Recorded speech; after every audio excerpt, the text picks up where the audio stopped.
Good morning. So starting Sunday is Christian Aid Week.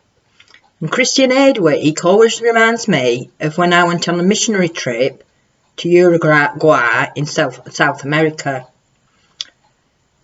Uruguay is a place of great poverty, and the Methodist Church helps many families and children in that country.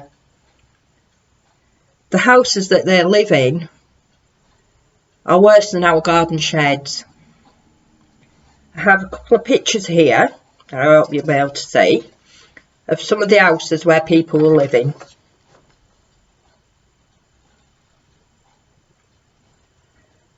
The bottom house was home to 7 people. They've no running water, no toilets. Not a nice way to live.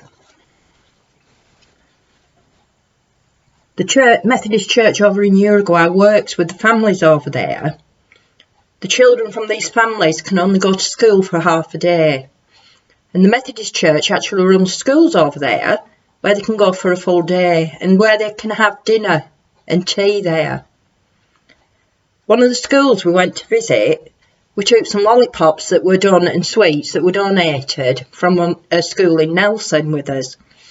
And when we gave the children the lollipops, they didn't know what to do with them. They didn't know how to open them. They didn't know how to eat them. They'd never had lollipops before. Here's a couple of pictures of them getting the lollipops and of the big smiles they had when they were enjoying them.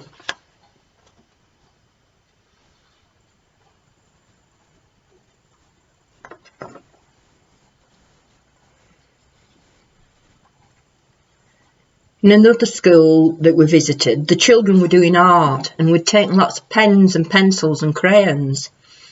And we gave these to the school so that they had more resources to help the children. And the children at this school drew me a picture. They were learning all about Easter. And they drew me a picture. This is the picture they drew me. A picture of a cross on a hill. And one of the little girls actually said to me, "I've drawn this because Jesus loves me." So even though she has nothing really and lives in poverty, she knows that Jesus loves her. And that's her giving me a hug. Very friendly and lovely little girl. While we were over there, we visited a children's home. Many of the children in Uruguay have no parents and are sent and put into care in children's homes. Many of them have to leave their brothers and their sisters. But the children's home we visited is the only one in Uruguay that keeps brothers and sisters together so that they can stay as a family. This is a picture of one of the families. 3 sisters and a brother. And this is their bedroom. It's actually the girls' bedroom. They took me to show me their bedroom. They were so proud of what they had. They have very little, but they really valued what they have. And they'd taken some sweets that we'd give them to hide in their bedroom.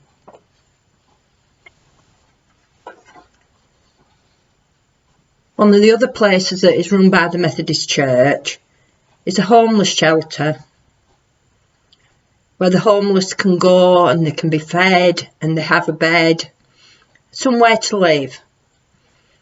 And some of the people in that homeless shelter had lived there for a lot of years. There was one lady, I went with a minister called Derek Oldham, and one lady wanted to dance. And she ended up dancing with Derek, so full of joy, even though she had very little. This is a picture of a gentleman that I got talking to.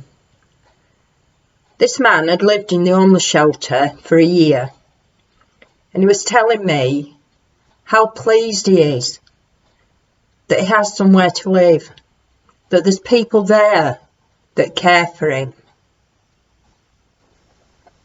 That's just a few of the many places that we visited. And I came home thinking, well, I've got everything. Because these people had very, very little. And each year at Christian Aid Week, I go back and I think about these people, the people that I met over there. Knowing that Christian Aid helps people that are in some of these situations. So as this week is Christian Aid Week, we can think about people and families who don't have as much as we have. Many people will donate to Christian Aid in this week, and the money goes to help people where it is needed. We can help by praying that these people will know that Jesus loves them, and continue asking God to provide and care for them. I've put a resource on the page which is from Christian Aid, and it's an activity sheet that Christian Aid have produced for the children. So take care and stay safe, and bye for now.